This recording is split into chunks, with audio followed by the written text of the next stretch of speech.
Welcome to exam materials channel. आज है 21 मार्च 2022। तो आज हम 21 मार्च 2022 के जितने भी महत्वपूर्ण क्वेश्चन बने हैं उनके बारे में आगे हम पढ़ेंगे।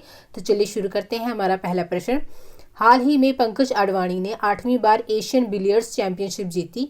ये उनका कौन सा अंतर्राष्ट्रीय खिताब है? तो ये था उनका 24वां अंतर्राष्ट्रीय खिताब है। भारत के पंकज अडवाणी ने एशियन बिलियर्ड्स चैंपियनशिप जीत ली है।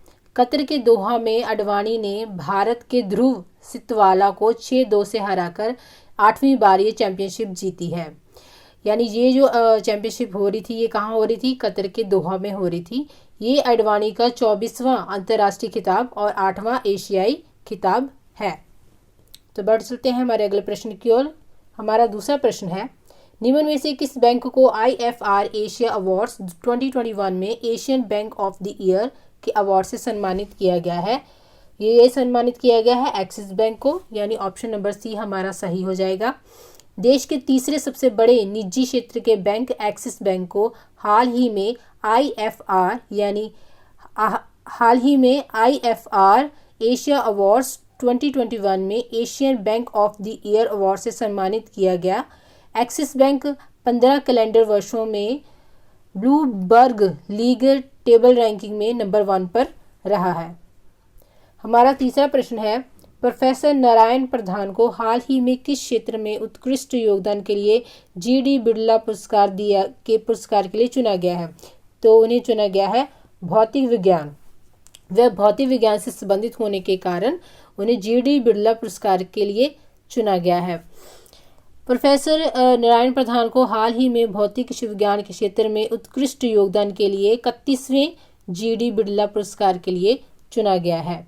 हमारा चौथा प्रश्न है, 20 मार्च को 3 दिवसीय 36वां अंतर्राष्ट्रीय भूविज्ञानी कांग्रेस 2022 यानी इंटरनेशनल जियोलॉजिकल कांग्रेस कहाँ शुरू हुआ? तो ये शुरू हुआ था नई दिल्ली में, यानी ऑप्शन नंबर सी हमारा सही हो जाएगा।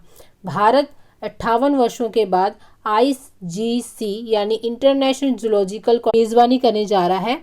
और इस कांग्रेस जो इस इंटरनेशनल जूलॉजिकल कांग्रेस की जो थीम थी यानी विषय है जो वो है भूमि विज्ञान सतत भविष्य के लिए बुनियादी विज्ञान पर आधारित है।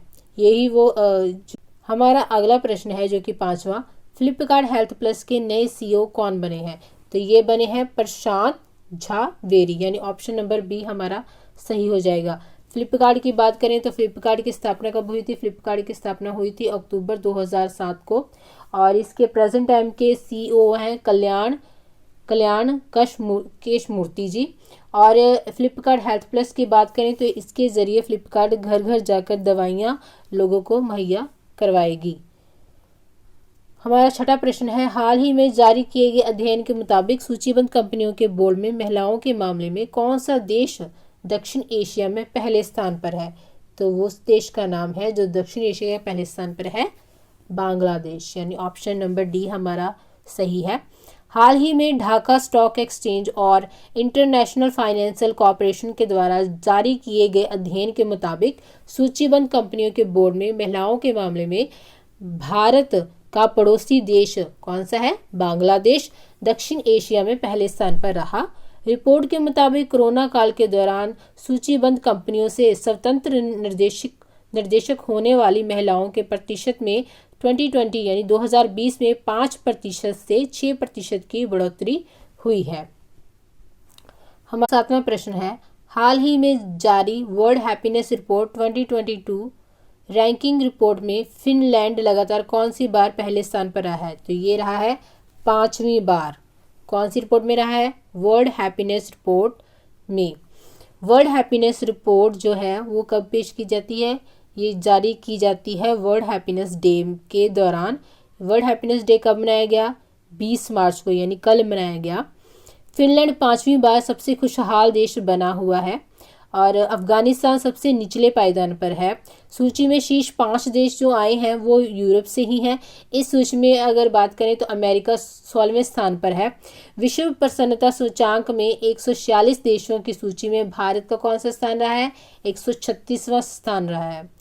दुनिया को मायूसी के इस अंधेरे से निजात कर खुशियों की रोशनी में लाने के लिए 12 जुलाई 2022 को संयुक्त राष्ट्र की महासभा द्वारा हर वर्ष 20 मार्च को इंटरनेशनल हैप्पीनेस डे मनाया जाता है, ताकि लोग वो जिंदगी जी सकें जिनकी उनको दरकार है। संयुक्त राष्ट्र के फैसले के बाद 20 मार्च 2013 को पहला अंतर्राष्ट्रीय खुशी दिवस मनाया गया, यानी वर्ल्ड हैप्पीनेस डे मनाया गया। तो 20 मार्च को एक और दिन भी मनाया जाता है, वो कौन सा दिन है? विश्व गौरैया दिवस। पहला गौरैया दिवस 2010 में दुनिया के विभिन्न हिस्सों में मनाया गया। ये हर साल गौरैया नामक पक्षी, जो एक चिड़िया होती है, उसके बारे में लोगों को जागरूकता बढ़ाने के लिए ये मनाया जाता है, ताकि वे उनका बचाव कर सकें, क्योंकि उनकी संख्या दिनों दिन घटती जा रही है। बढ़ चलते हैं हमारे अगले प्रश्न की ओर। हमारा 8वां प्रश्न है, हाल ही में किस राज्य की विधानसभा राष्ट्रीय ई विधान एप्लीकेशन यानी NEVA कार्यक्रम को संचालित करने वाली देश की पहली विधानसभा बन गई है? वह बनी है नागालैंड, यानी ऑप्शन नंबर ए हमारा। पंजाब विधानसभा के नए स्पीकर कौन बने हैं?